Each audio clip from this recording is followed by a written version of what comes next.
Welcome to Pratap classes. दोस्तों, Pratap classes के YouTube channel पर आपका स्वागत है। आज है 10 अप्रैल 2026 और 10 अप्रैल 2026 के जितने भी इंडिया और वर्ल्ड के जो करंट अफेयर्स के क्वेश्चन बनते हैं, आज उनका अपने डिस्कशन करेंगे। पूरा वीडियो ध्यान से देखना और लास्ट में आपसे क्वेश्चन पूछूंगा जिनके जवाब आपको कमेंट बॉक्स में देना होगा। आज अपने पढ़ेंगे कि भारत और मिस्र के बीच संयुक्त अभ्यास साइक्लोन 4 का आयोजन आईएसएसएफ वर्ल्ड कप 2026 में भारतीय जोड़ी ने जीता स्वर्ण पदक और भारत नवीकरणीय ऊर्जा स्थापित क्षमता में तीसरे स्थान पे पहुंच चुका है। इनकी आज हम चर्चा करेंगे पूरे लेटेस्ट न्यूज़ के साथ में। डेली आपको सुबह ये करंट अफेयर्स की क्लास आपको मिलती है। जो भी साथी bank, UPSC, SSGD, RS, railway, first grade, LDC, वनपाल कोई भी एग्जाम हो, उन सभी एग्जाम के लिए डेली आपको ये करंट अफेयर्स की क्लास आपको मिलती रहेगी। तो ये भारत और मिस्र के बीच संयुक्त अभ्यास का साइक्लोन का चौथा संस्करण आयोजित किया जा रहा है। ये हम बढ़िया तरीके से पढ़ेंगे। तो सभी साथी एक बार करते हैं सेशन को लाइक शेयर। सभी साथियों को प्यार भरा नमस्कार, गुड मॉर्निंग। सबसे पहले हमने कल 9 अप्रैल को क्या पढ़ा? हमने पढ़ा भारत की पहली चालक रहित पौड टैक्सी परियोजना का शिलान्यास किसने किया? देवेंद्र फडणवीस ने। त्रिपुरा के किस जिले को केंद्रीय पंचायती राज मंत्रालय द्वारा देश की सर्वश्रेष्ठ जिला पंचायत का दर्जा मिला? वो है त्रिपुरा की सिपाही जाला। त्रिसेवा संगोष्ठी रण संवाद का आयोजन कब और कहाँ हुआ? 9 से 10 अप्रैल को वायु सेना प्रशिक्षण कमान बेंगलुरु के अंदर।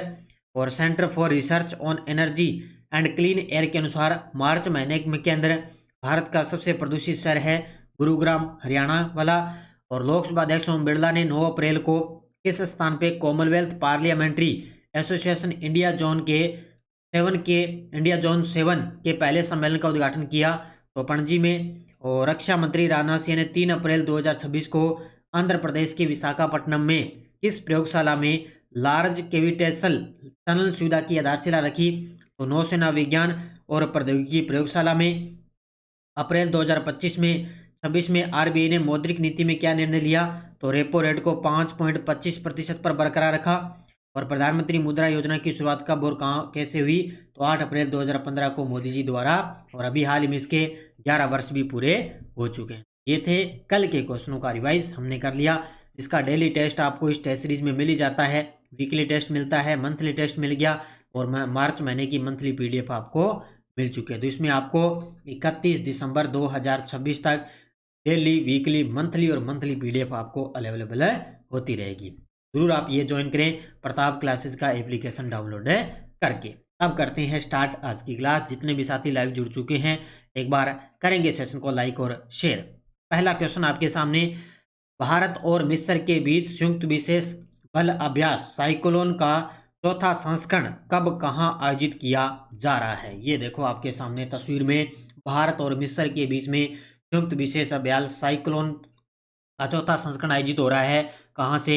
ये स्टार्ट हुआ था 9 अप्रैल को और 17 अप्रैल 2026 तक चलेगा। यानी कि कल 9 अप्रैल थी, कल 9 अप्रैल को ये स्टार्ट हो गया, 17 अप्रैल तक चलेगा। कहाँ पे? मिस्र के अंदर ही इसका आयोजन किया जा रहा है। सीधा प्रश्न ये एग्जाम के अंदर छपेगा।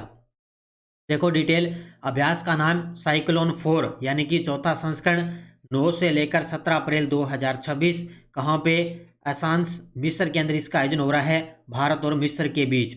और भारत की तरफ से कुल टोटल 25 जवान है वो भाग ले रहे हैं। तो भारतीय सेना का एक विशेष बल अभ्यास है जिसके अंदर भारतीय सेना है वो 25 जवान है वो इसके अंदर भाग ले रहे हैं। तो ये 9 अप्रैल को चल गया और ये 17 अप्रैल तक चलेगा।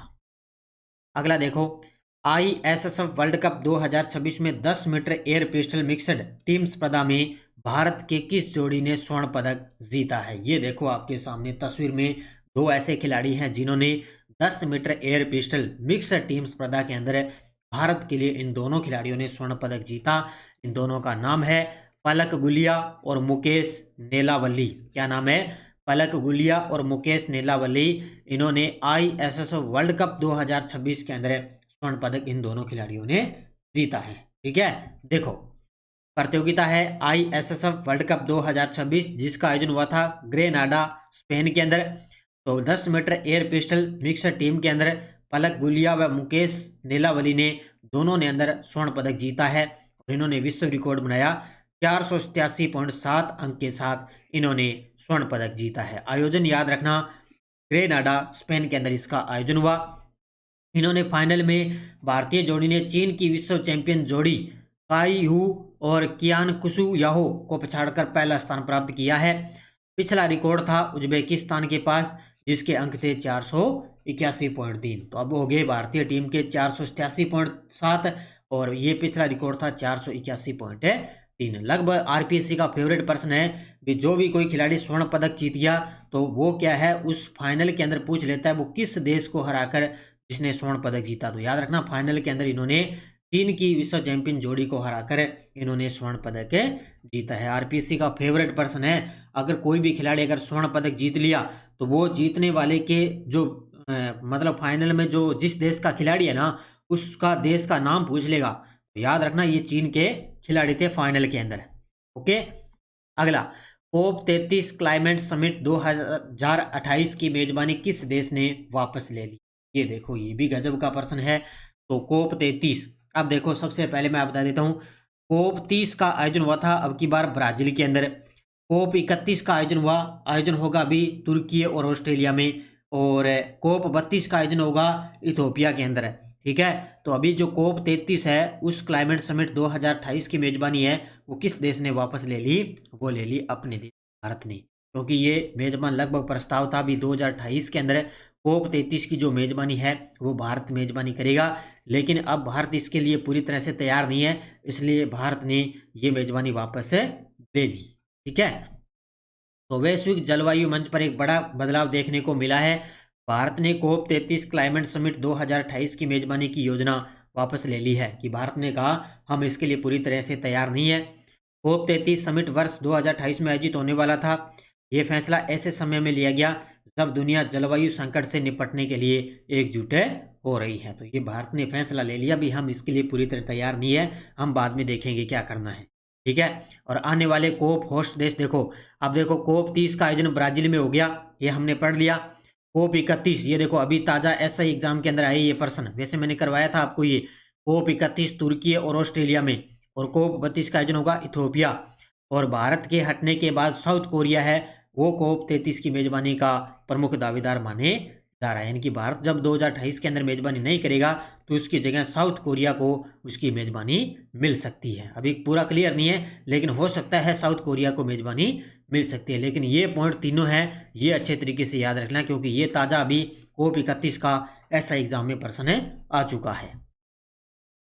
SMOPS 2026 के दूसरे संस्करण का आयोजन कहाँ किया जा रहा है। SMOPS का मतलब होता है अंतरिक्ष मिशन संचालन सम्मेलन। क्या है, अंतरिक्ष मिशन है संचालन सम्मेलन का दूसरा संस्करण का आयोजन कहाँ किया जा रहा है, बेंगलुरु के अंदर। इस प्रकार के फेवरेट प्रश्न होते हैं आरपीएससी के, तो ये बेंगलुरु के अंदर इसका आयोजन हो रहा है 8 से लेकर 10 अप्रैल, यानी कि आज इसका अंतिम दिन है। 8 से स्टार्ट हुआ और 10 अप्रैल तक चलेगा। तो सम्मेलन का नाम SMOPS 2026 space mission operations conference, यानी कि अंतरिक्ष मिशन संचालन सम्मेलन। कौन सा, दूसरा एडिशन। और 8 से लेकर 10 अप्रैल 2026 कहाँ पे, बेंगलुरु में। वेरी वेरी इंपॉर्टेंट, इसकी थीम आपको याद रखनी है, स्मार्ट और सतत अंतरिक्ष मिशन प्रबंधन के लिए अभिनव संचालन अगली पीढ़ी। ये थीम है इस सम्मेलन की, ध्यान रखना कि स्मार्ट और सतत अंतरिक्ष मिशन प्रबंधन के लिए अभिनव संचालन अगली पीढ़ी।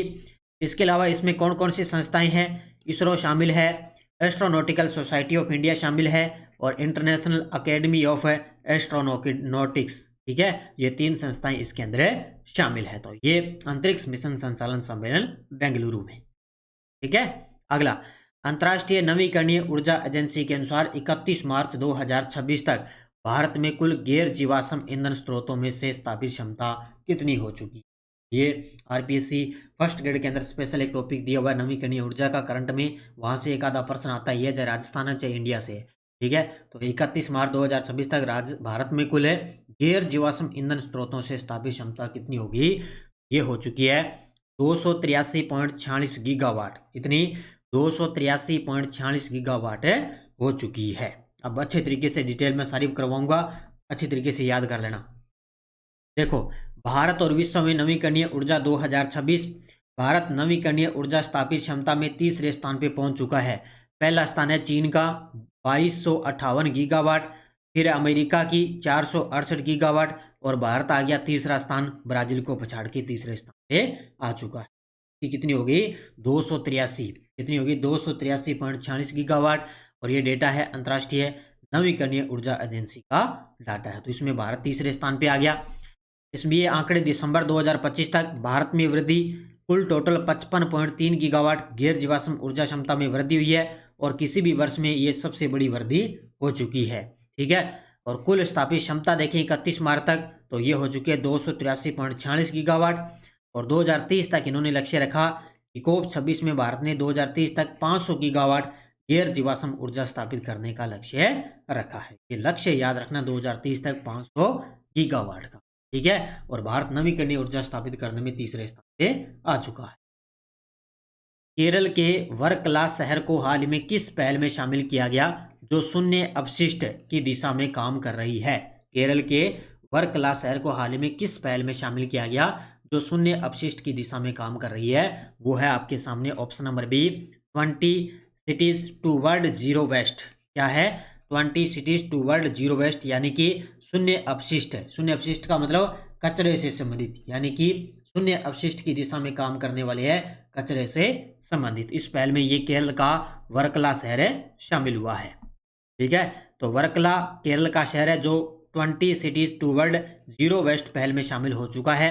यह पहल शून्य अपशिष्ट की दिशा में काम करने वाली अग्रणी शहरों को पहचानती है। इस पहल का नेतृत्व UN महासचिव के शून्य अपशिष्ट सलाहकार बोर्ड द्वारा किया जा रहा है। यानी कि एक संस्था है जो यूएनओ के जो महासचिव है वो क्या है, शून्य अपशिष्ट सलाहकार बोर्ड द्वारा इसका नेतृत्व किया जा रहा है। इस पहल को UN हैबिबिट और UN एनवायरमेंटल प्रोग्राम यानी कि UNEP का समर्थन प्राप्त मिला है। तो UNEP का समर्थन इसको मिला है। इसमें वर्कला शहर केरल का शामिल है। वियतनाम के नए राष्ट्रपति कौन बने हैं? ये लीजिए, आजकल मैं आपको ये प्रश्न करवाऊंगा। इस प्रकार के कोई भी देश का प्रधानमंत्री है या राष्ट्रपति है, ये पर्सन फिक्स होता है, करंट में भी पूछा ही जाता है। तो वर्तमान में वियतनाम के नए राष्ट्रपति बन चुके हैं तो लाम। कौन बन चुके हैं? ऑप्शन नंबर बी तो लाम बन चुके हैं। अब नाम देखो, इसी प्रकार के आपको देश विदेशों के मिलने को मिलेंगे। ठीक है। तो वियतनाम राष्ट्रपति तो लाम। चयन प्रक्रिया, वियतनाम के सांसदों ने सर्वसम्मति से इनको चुना है। इनका कार्यकाल 2026 से लेकर 31 तक रहेगा। ठीक है। और दशकों पुरानी सामूहिक नेतृत्व की परंपरा ये इन्होंने समाप्त कर दी। अब पार्टी प्रमुख और राष्ट्रपति दोनों पद पर एक ही व्यक्ति के पास रहेगी। तो वियतनाम के नए राष्ट्रपति तो लाम बन गए। और वियतनाम के वर्तमान प्रधानमंत्री पूछे तो ले मिन्ह हंग। कौन है? ले मिन्ह हंग। ये वियतनाम के वर्तमान में प्रधानमंत्री है। अब कोई भी रिलेटेड अगर कोई प्रधानमंत्री राष्ट्रपति बनेगा तो मैं आपको डेली की क्लास में उसको रिवाइज करवाऊंगा। राष्ट्रीय स्तर के डिबेट इवेंट रियमेंस डायलॉग 6.0 में प्रथम स्थान किसने प्राप्त किया है? तो राष्ट्रीय स्तर का एक चैंपियनशिप हुई है। कौन सी? डिबेट इवेंट रियमेंस डायलॉग 6.0। इसमें प्रथम स्थान प्राप्त किया है IIM रोहतक ने। बस ये थोड़ा सा ध्यान में रखना भी, IIM रोहतक। ठीक है। तो IIM रोहतक ने राष्ट्रीय स्तर के डिबेट इवेंट में पहला स्थान प्राप्त किया। इस आयोजन का नाम रियमेंस डायलॉग 6.0 है। ये एक वाद विवाद प्रतियोगिता जिसमें टोटल 12 देशों के प्रतिभागियों ने भाग लिया। और इसका आयोजन बस याद रखना ग्रेटर नोएडा द्वारा इसका आयोजन किया गया था। ये थोड़ा सा ध्यान में आपको रखना है। अब देखो आपके सामने वन लाइनर करंट। पहला है, भारतीय मूल के प्रसिद्ध वैज्ञानिक दीप जरीवाला को अमेरिका में क्वांटम डिवाइसेस के क्षेत्र में उत्कृष्ट योगदान के लिए UTORNL गवर्नर्स चेयर हेतु चुना गया है। ध्यान रखना कि प्रसिद्ध वैज्ञानिक दीप जरीवाला है जिनको अमेरिका के अंदर उत्कृष्ट योगदान के लिए UTORNL गवर्नर चेयर हेतु चुना गया। बेंगलुरु में आयोजित होने वाली प्रतिष्ठित road race TCS world 10K Bengaluru 2026 में अंतर्राष्ट्रीय स्तर की मशहूर एथलीट ब्लैंका व्लासिक को इस इवेंट का ग्लोबल एम्बेसडर नियुक्त किया गया। वन लाइनर प्रश्न यहाँ से फिक्स है, सीधा छपेगा। इसके बाद चक्रवात मेला इस समय प्रशांत महासागर के सोलोमन सागर क्षेत्र में सक्रिय है और ये ऑस्ट्रेलिया और पापुआ न्यू गिनी के बीच बना हुआ एक शक्तिशाली सिस्टम है। तो नाम याद रखना, चक्रवात मेला। और विश्व स्वास्थ्य दिवस 7 अप्रैल को बनाया गया। इसका विषय था स्वास्थ्य के लिए एकजुट और विज्ञान के साथ खड़े रहें। ध्यान रखना पक्का, पिछली बार RPSC फर्स्ट ग्रेड में इसकी थीम आई थी कि विश्व स्वास्थ्य दिवस की थीम क्या है, स्वास्थ्य के लिए एकजुट है और विज्ञान के साथ खड़े रहें। और उच्चरल न्याम ओसोर ये मंगोलिया के नए प्रधानमंत्री बने हैं। तो उच्चरल न्यायम ओसोर ये मंगोलिया के नए प्रधानमंत्री बन चुके हैं। बस याद रखना, अलग अलग धीरे धीरे करवाऊंगा, अगर एक साथ करवाऊंगा तो सारी चीज़ें आपके गोल हो जाएगी। और ये टेलीग्राम ग्रुप है, कोई सूचना, कोई लिंक, कोई नोटिफिकेशन सब आपको टेलीग्राम पे सूचना मिलती है। पिछले वीडियो का क्वेश्चन क्या था, रक्षा मंत्री राजनाथ सिंह ने किन जहाजों को भारतीय नौसेना में कमीशन किया? INS तारागिरी और INS अरिदमन। तो बहुत सारे विद्यार्थी ने बड़े गजब के जवाब दिए, सभी को बहुत बहुत शुभकामनाएं। अब देखो, विश्व तीरंदाजी पैरा सीरीज 2026 में पायल नाग ने फाइनल में किस तीरंदाज को हराकर स्वर्ण पदक जीता? रश्मि कुमारी, शीतल देवी, दीपिका पादुकोण, प्रियंका कुमारी। और इसमें बताना है कि भारत ने लास्ट में इसमें कितने पदक जीते थे। ठीक है। और यस्टरडे डोज अपनी क्या चल रही थी, ये SI एग्जाम में आए हुए क्वेश्चन। अनुच्छेद 43 कैम में है, उद्योगों के प्रबंधन में कर्मकारों का भाग लेना। अनुच्छेद 46 अनुसूचित जातियों, जनजातियों और अन्य दुर्बल वर्गों की शिक्षा और अर्थ संबंधी उपबंध है। अनुच्छेद 47 में पोषाहार स्तर, जीवन स्तर और लोक स्वास्थ्य का सुधार। और अनुच्छेद 48 में कृषि और पशुपालन का संगठन। ये प्रश्न आया था आर्मी SI के अंदर। और यह आया था अनुच्छेद 145 के अनुसार, अनुच्छेद 143 के अधीन निर्देश की सुनवाई करने के प्रयोजन से बैठने वाले उच्चतम न्यायालय के न्यायाधीशों की न्यूनतम संख्या रहेगी 5। कितनी रहेगी? 5। तो ये बहुत सारे विद्यार्थियों ने बड़े गजब के जवाब दिए। लगातार मैं आपको पॉलिटिकल करवा रहा हूँ और यहाँ से भी आपको घूम फिर के यहीं से क्वेश्चन आपको दोबारा देखने को मिलेगा। अब देखो नेक्स्ट डोज, ये फिर आपके लिए SI एग्जाम में आए हुए, अब कई बार मैंने राजस्थान पॉलिटिकल की क्वेश्चन लिए। राजस्थान के उन एकमात्र राज्यपाल को पहचानिए जिनकी पदावधि के दौरान अनुच्छेद 356 के अधीन राष्ट्रपति शासन उद्घोषित भी किया गया और वापस भी लिया गया था। ये देखो, पिछली बार RPSC सेकंड ग्रेड के अंदर ये प्रश्न आया था और यहाँ देखो दोबारा इसको थोड़ा सा चेंज कर दिया। ठीक है। देखो, राज्य मानवाधिकार आयोग के अध्यक्ष एवं सदस्यों की नियुक्ति के लिए जिम्मेदार समिति में कौन सा सदस्य नहीं होता है? व्यक्तियों के सही समय को पहचानिए जो 80 के दशक 1980 से 89 के दौरान 2 बार राजस्थान के मुख्यमंत्री रहे।